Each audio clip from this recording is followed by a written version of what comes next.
When you're living in a van full time and you've got a dog, there's a lot of difficulties, let's say. Some of them are quite minor, but there's one particular one that certainly from my perspective is very difficult. Some people deal with it better than me, but we'll talk about that in a minute.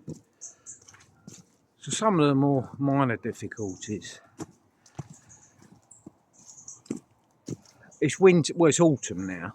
We're coming up to winter before long. Within the next few weeks, winter's going to be starting.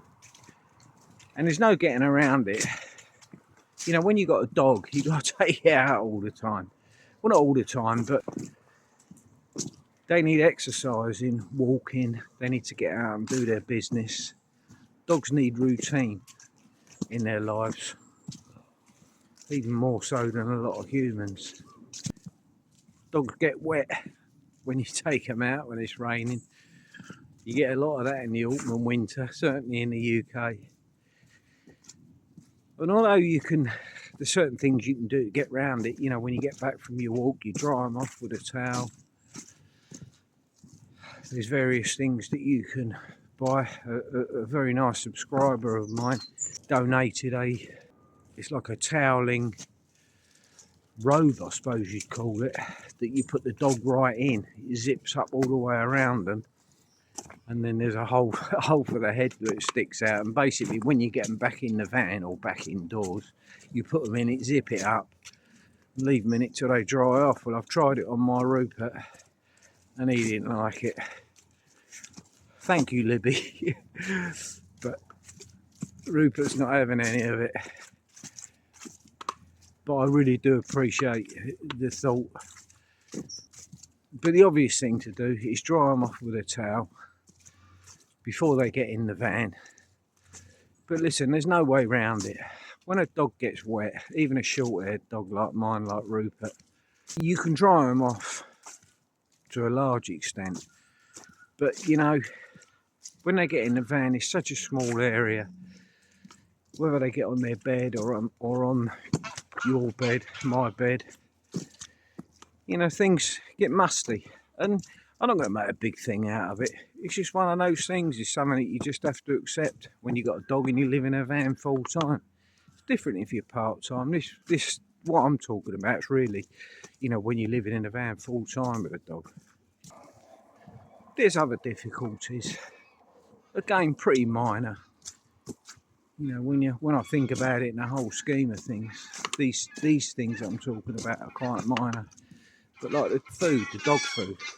I mean, my dog Rupert, he's on raw food. It comes frozen. I order it from a supplier. It comes frozen in packs, but it's raw food. Now, that's fine for me because I'm very fortunate that I have the food delivered to a family member's house and it gets put in a freezer and I can just go and get it as I want. So I normally get 4 or 5 days worth at a time. I'll put it in the fridge that I've got in my business unit, and then I defrost it and I store it in the van from there. If I didn't have that facility, that would be really difficult. I'd have to go and buy raw dog food from a pet shop, which is much more expensive. I wouldn't change his diet because he's been on it all his life and he's good on it. He's happy on it. He's a healthy dog. So I wouldn't change it. I wouldn't, you know, start feeding him kibble or tin dog food and that sort of stuff. You just have to find ways around it, but it's a difficulty. I mean, I don't travel around at all. I stay local a lot of the time because I'm self-employed. I've got my own business and I need to maintain that every day. I need to go into work, do what I've got to do, and that's why I don't travel around much. My channel's not about, you know, me traveling around visiting exotic beautiful places all the time. If you've watched my videos, you'll know that. I'm very static, that's the word. I'm a static van lifer to a large extent. Now the biggest difficulty as far as I'm concerned, which is something that I'm going to get on to now, is park ups when you're living full time in a van with a dog. And what I mean by that is, without a dog you can park up pretty much anywhere, okay, but when you've got a dog there are complications. It gets a bit more difficult. One of the main reasons for that is that your park ups are a lot more limited. Where you can park is a lot more limited. So let me give you an example. If I need to, I can park up in a road, you know, in a street in my van. Obviously not outside someone's house, but you know, if you've watched van life videos about park ups and stuff like that, you'll know the sort of places that I'm talking about. You know, in a road where at the end of the road or somewhere down the road it's lined by trees, there's no houses there. It's normally at the end of a road, somewhere like that. When you've got a dog in the van, you need to be able to get out of the van. You can't just park up for the night and not get out of the van, because dogs, you know, they need to get out and do their business before they go to bed. I mean, I walk Rupert regularly, as you know. We go on lovely long walks like we are today. But if you're parked up in a road, a residential road, you don't want to be getting in and out of your van. Just the same as you wouldn't have your door open and be cooking in your van. You've got to be a lot more respectful to the local people and stealthy. And that's why I park up in places where I know that I'm safe to, at any time of the night, open the side door, let him out, take him for a little stroll, without people noticing that I'm getting in and out of the van. Some people might not be bothered about it. I mean, some van lifers, I am. And that limits my opportunities sometimes as to where I would otherwise park up. Now, coming on to what I consider to be the biggest problem, the biggest disadvantage, difficulty, call it what you want, is leaving a dog in a van when you're going away from the van. Now, I virtually never do it. Rarely do I ever leave Rupert in the van on his own. The only time that I ever do it is if I need to pop into a shop and I can park the van within view so that I can always see that no one's going to nick my van or try and get in the van or whatever. I'm not worried about Rupert misbehaving or anything like that. He'll just... I only ever leave him... Well, normally I just leave him in the front seat. He just sits there and waits for me to come back. He's normally on the driver's seat by the time I get back. But if I need to go into like a big supermarket, then I would never ever park in a supermarket, leave him in the front or in the back, and then go in and do my shopping in the supermarket. I just wouldn't do it. Never have done, and I never will. I know a lot of people do, but it's not for me. It's not for me to judge either. People have got to do what they've got to do, what they believe is right and is okay. But that's not for me. He's never left in my van on his own. Unless, as I say, I'm just popping into a shop where I can park pretty much right outside. I can see the van.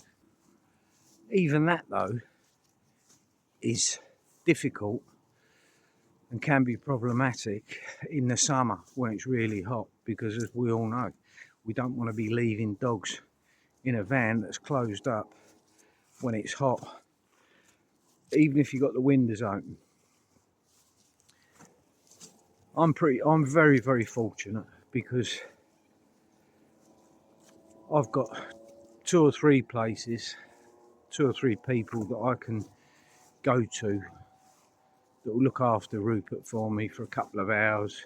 If I need to do something like that, I need to go shopping in a big supermarket, which I do regularly. Obviously I have to go shopping. So when I do that, I arrange to drop Rupert off and go and do me shopping or whatever it is I've got to do. It's normally shopping, and then I go and pick him up when I've done it. But there are plenty of people I know that will leave their dog in the back of the van while they go into a supermarket or whatever. Now maybe that's fine. Maybe I'm overreacting or being a bit overprotective towards him. But that's just the way that I am. I've always been like that. I'm never going to change. I've got no intention of changing. When I come up against these situations, I find a workaround that means that I can get done what I need to get done without leaving him in the van. I'm really lucky because I'm self-employed. I've got a business unit, which I wish I didn't have. I wish I didn't have to work, but hey ho, I have, so I'm very lucky. He can come with me all day, every day, wherever I'm going, and he always has done. Even before, when I lived in a house, he used to come out to work with me every day in my van. He loved it. I was always parked up on a customer's drive or right outside the house. If it was too hot, then I wouldn't take him, but 9 times out of 10, he'd come with me to work. He's with me 24/7 pretty much. I mean, I know people that live in their van full time. They've got jobs, they go to work, they've got to earn money, and they will often leave their dog or dogs in a van while they go off to work, sometimes all day. I know people that do it in houses. I wouldn't do that either. Never. Even when I had my house, I'd never leave my dog for more than 3-4 hours at the absolute most. So when you've got a dog and you're living in your van, these are things that need to be taken into consideration. Now, don't get me wrong, I'm not saying to anyone, if you're thinking about doing full-time van life, don't get a dog. Or if you've got a dog and you're thinking about moving into your van full-time, don't do it. I'm not saying that at all. Not at all. I'd encourage everybody to do it. But what I am saying is that please give it a lot of thought. Make sure that you can find situations and solutions to these problems that I'm talking about now. The other thing, of course, is lost opportunities when you've got a dog. I'll give you a couple of quick examples. For me, for instance, my son, I can't just get in the van and go and see him whenever I want, unless, sorry, I'm just watching Rupert because he's thinking about jumping in the river, unless I make arrangements for a friend or family to have Rupert overnight, maybe for a couple of days for me. And the reason is because my boy lives a couple of hours away, and if I went up there to see him, he's got 2 dogs, a cat, a baby, and Rupert couldn't go in the house. He's never met the dogs before. It'd be a very stressful situation, and again, I wouldn't leave him in the van. I just wouldn't do it. Funny enough, a while ago, I went up for my grandson's first birthday because I wanted to be there. I couldn't get anyone to look after Rupert, so what I had to do was I drove up there, parked up on his drive. Rupert was with me, couldn't get anyone else to look after him. I parked up on his drive. I left him in the van for an hour, and that was it. And then I'd leave and drive home. In a perfect world, I'd have got somebody to look after Rupert for a day or 2 for me. I'd have gone up, stayed overnight in my van. I wouldn't have had to worry about Rupert, and he wouldn't have been left in the van for hours on end. The reason I'm making this video is because I really want you to consider this.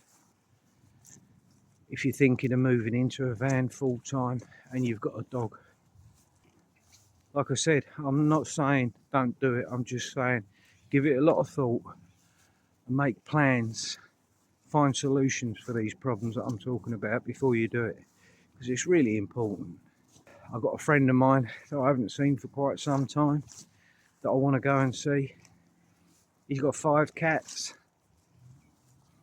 No way in the world I could take Rupert into his house. So if I went to see him, I could park up on the drive, no problem at all. No problem at all. Rupert would be safe in the van, but I'm not going to leave him in the van for hours on end. Now some people would, and they wouldn't consider it a problem. They wouldn't worry about it. I know people that do it. I've heard people talk about it. Oh, he's all right, he's fine in the van. They'll leave him in there for 4, 5, 6 hours. Overnight, sometimes. Believe me. Not for me. Not for me and my boy.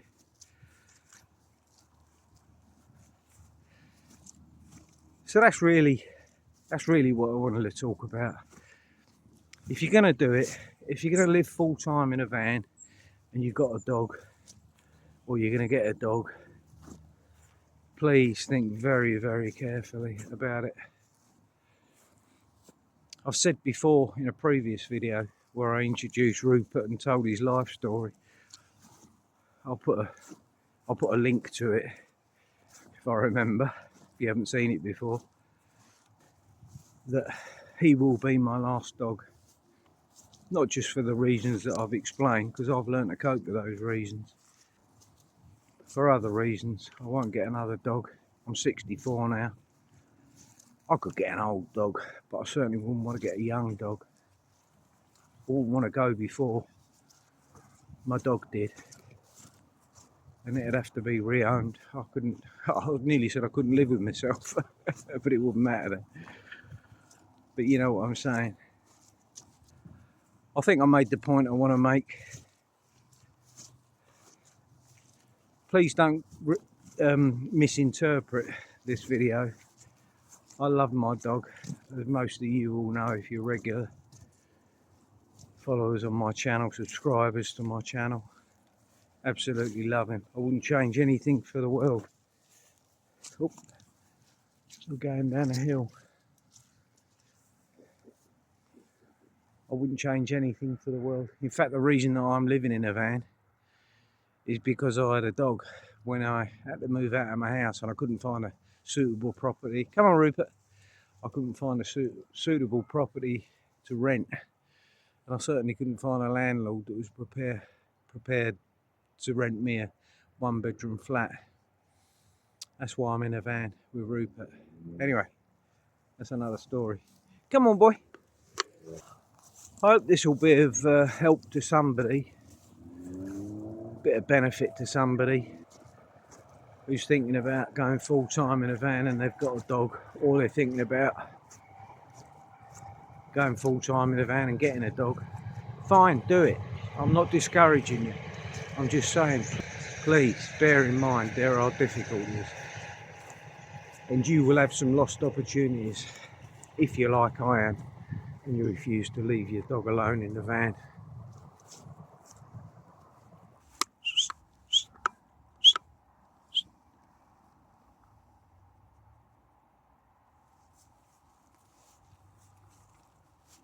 There's my boy Rupert.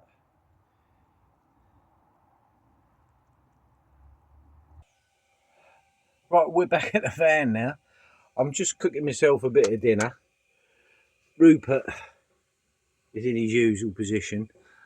I made a little bit of a faux pas because when we left to go for our walk, it was light and I didn't intend going far. I wanted to make this video because it was a nice evening and it was an ideal situation. But as I say, I wasn't really going to go far. Well, we set off and Rupert decided that we were going to go further than I thought we were. So we ended up doing a 4K trek. Well, obviously, as we were going round, it got darker, and about halfway through, it was almost pitch black. I didn't have a torch with me. I was very unprepared, which is not like me. Anyway, we got back safely. We're back in the van now, and we're going to settle down for the night. I hope you enjoyed the video, and I hope somebody out there has got a little bit of benefit from it. Giving you something to think about, and I'll see you in the next video. Take care.